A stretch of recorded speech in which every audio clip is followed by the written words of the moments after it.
Hey guys, let me work out a simple problem from time and work today. I'll use this problem to take you through some of the basic concepts and also the different strategies and techniques we use in solving time and work problems. Yeah, the problem is this. A can complete a piece of work in 20 days while B can do it in 30 days. A started the work and B joined A few days later. If the work is completed in 16 days, find the number of days A alone worked. As you can see, there are two people, A and B. If A alone works, he takes 20 days, for which B alone takes 30 days. This is number of days each one takes to finish the work.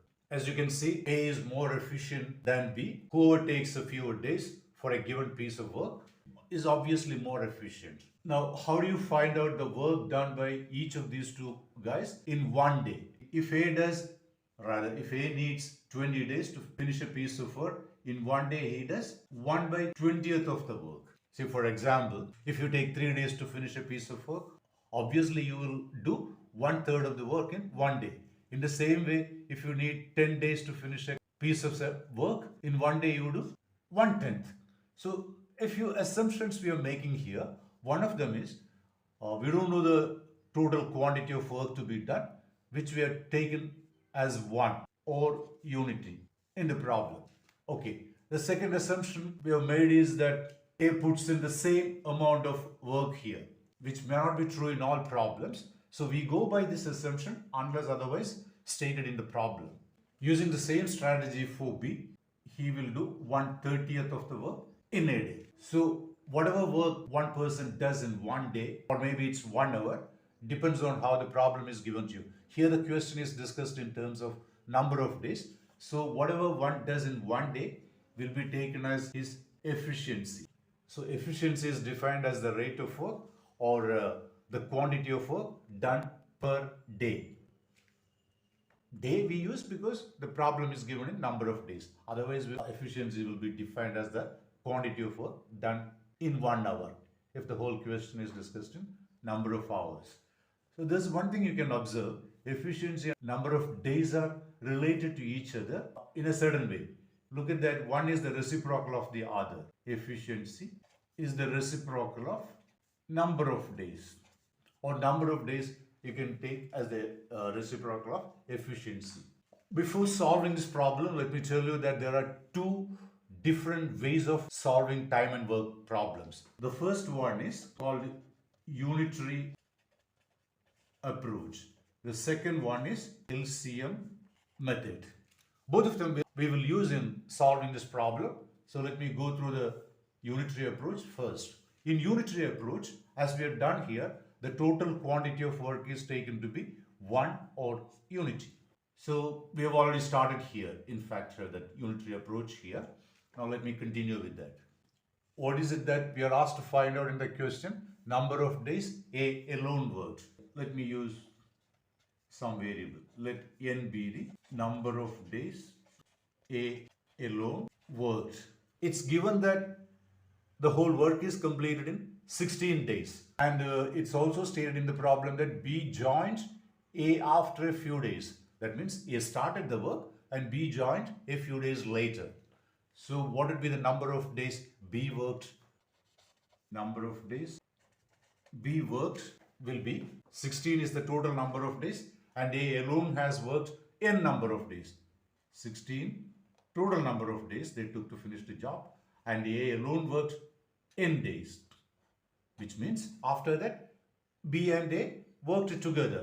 Rather we can write this as A and B worked together. Number of days B works means number of days A and B worked together, because after B joined, A still keeps continuing to work. So 16 minus n will be the number of days. We can say either B worked or A and B worked together. Now we know the amount of work A does in one day, which is 1 by 20th. And also it's assumed that A works alone for n number of days. So if you multiply this by n, what do you get? The total quantity of work done by A. This is what A does in one day. If you multiply by the number of days he works alone, you get the total quantity of work A does. Similarly, you can find out the quantity of work A and B together do. See, when A and B together do, we know that they do the work like that for so many days, 16 minus n days. But we need to find out the total amount of work A and B together do in one day. How do you find out that? Look at this. 1 by 20 is what A does in one day. 1 by 30 is what B does in one day. So if you take the sum of these two, what do you get? The total work they do together in one day. This on simplification. 3 plus 2 equal to 5 by 60 equal to 1 by 12. So what do you observe? When A and B together work, they do 1 by 12th of the work in one day. So 1 by 12th is what they do in one day. Let me write that here, 1 by 12.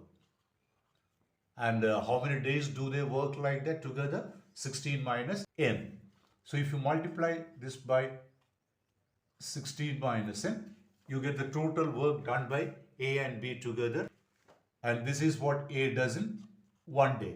So if you take the sum of these two, what will be that? That will be the total work to be done, which is assumed to be 1 in the problem. Okay. Now this on simplification, let me write it below here. This will be n by 12 plus 16 minus 12 equal to 1. You got a simple equation which on solving will give you n. How do you solve? Take the LCM. 60, 3n, 12 goes 5 times, so 5, 16 minus n equal to 1. That implies, take 16 to the right side. So here you have 3n plus 5 into 16, 80 minus 5n equal to 60. And that implies 3n minus 5n minus 2n, 80 take to the other side. That will be minus 2, which means n is equal to 20 by 2 minus gone. You get that. So what was n? N is the number of days A works alone. What is the question about? Find the number of days A works alone. So this is the final answer to the question. A works alone for 10 days. Now let me use a unitary approach to work out the problem again using a different method. I'm going to use the same approach, not the LCM method. LCM method I'll take up after I'm done with second method of solving using unitary approach. In the second approach, let me assume n be the number of days B worked. Rather, A and B worked together. As you can see, when B works, A is still there in the work. So let n be the number of days B worked, or rather A and B worked together. Here the assumption is different. Here I am assuming it in a slightly different way. Now in this assumption, see what will be the number of days A works. See, A started the work and B joined him after a few days. And A is still there till the work is over. And the whole work is said to be completed in 16 days. It's an indication of what?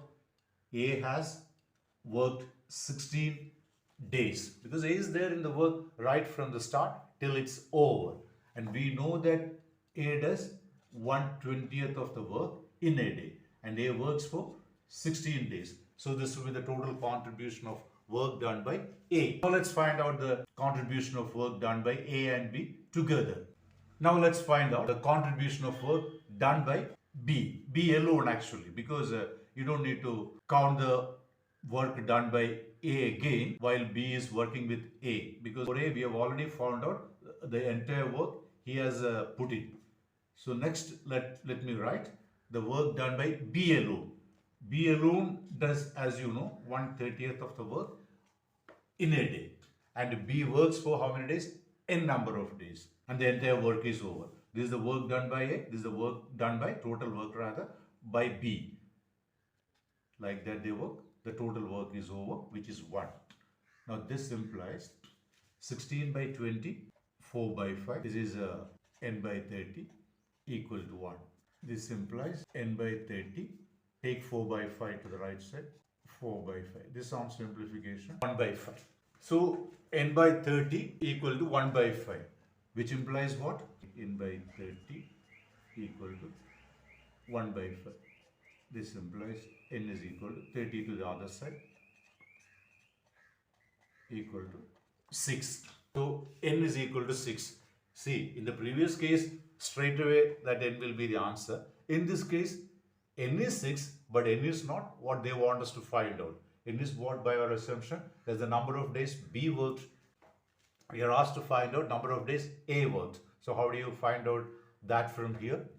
See, if B has worked 6 days and the total number of days they work is 16, if you remove 6 from 16, you get what?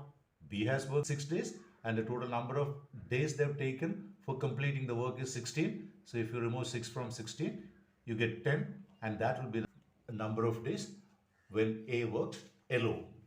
See, our assumption is different, so we are doing finally this adjustment. In the previous method, we had straight away assumed n as the number of days A alone worked. So straight away n will be the n equal to t will 10 will be the answer. Here the assumption is different, for which n is found to be 6. So therefrom you need to work out the number of days A alone worked. So here actually I have used only unitary approach, and through unitary approach I have shown you two different ways of solving the same problem. Now let me go to the LCM method. It is not just about solving this problem. I am exposing you to the different techniques and strategies we use in solving time and work problems, and also the basic concepts of time and work topic. Now let me use LCM method for solving the same problem. In LCM method, the total work to be done is quantified as LCM of the number of days involved in the problem. As you can see, the number of days are 20 and 30. A does it in 20 days, B does it in 30 days. So what we do is, we take the LCM of these two numbers, which is 60. So 60 units so forth. Instead of quantifying work as unit of 1, as in the previous approach, we are taking 60 as the total amount of work to be done. On the basis of this assumption, can you find out how much work A does in 1 day? See, 60 is the total work to be done, and A takes 20 days for finishing 60 units so forth. So obviously 60 by 20 equal to 3. This is what A does in 1 day. Similarly, we can find out how much B does in 1 day. That will be 60 by 30, which is 2 units per day. Supposing they work together, obviously A and B working together means 3 plus 2, which is 5 units per day, is what they do together in 1 day. Now, in the unitary approach, I had used two different methods. I'll use just one method here. The other one you may try yourself. So there are so many different ways actually. Let me use the second method of what we have done in the unitary approach. There, the assumption was let n be the number of days B worked. B worked means A and B worked together, because A still continues to work. So in this assumption, how many days did A work totally? 16 days, which is what they have taken totally to finish the work. If n is the number of days B worked, what would be the number of days A worked, which is actually the total number of days they took to finish the work, given to be 16. Because A is there in the work right from the start till it's getting over. So 16. And what is the contribution, daily contribution of A? 3 units. So 16 into 3 will be what A does totally. Now let's find out how much work is done by B. In that case, B alone. We will not take A and B together, because A has already been counted here. So per day, B does how many units? 2 units. And how many days B works? N number of days. So 2 into N will be what B does totally. So this is what B does totally. This is what A does totally. And the entire work is over, which is assumed to be 60. This implies 2N equal to 60 minus 16 into 3, 48. taken to the right side, 48, which is equal to 12. Now n will be 12 by 2, that is 6. Now n is actually what? The number of days B worked, and that is 6. We are asked to find out number of days A worked alone. So we know that 16 is the total number of days they took to finish the work, and out of which B has worked for 6 days. So you remove that from 16, you get 10, and this 10 will be the number of days A alone worked. So this is how we use LCM method for solving time and work problems. Now let me tell you something. LCM method does not work in all the problems. Rather, I would say it works in almost every problem, whereas unitary approach will work in every problem. So when you see a problem, see whether what method will work. Unitary method, as I say, you can straight away apply. But there is one major difference between LCM method and unitary approach. In a unitary approach, you're dealing with fractions. Here in LCM method, you're dealing with whole numbers. That way, LCM method is slightly easier. But the problem is, it works, in my opinion, in 90 to 95% problems of time and work. So you need to, by practice, you need to find out what method you will be able to apply and then proceed further. So I have worked out one simple problem using two different approaches, and we have used different techniques also. And I also have walked you through some of the basic concepts of time and work. You may use all these points I have covered in today's session for working out other problems in time and work. See you guys in my next video, where I will help you with smart solutions to problems that are trickier than this. If there is any point you are unable to follow in this session, raise it in the comment section. I will address it there. Bye for now.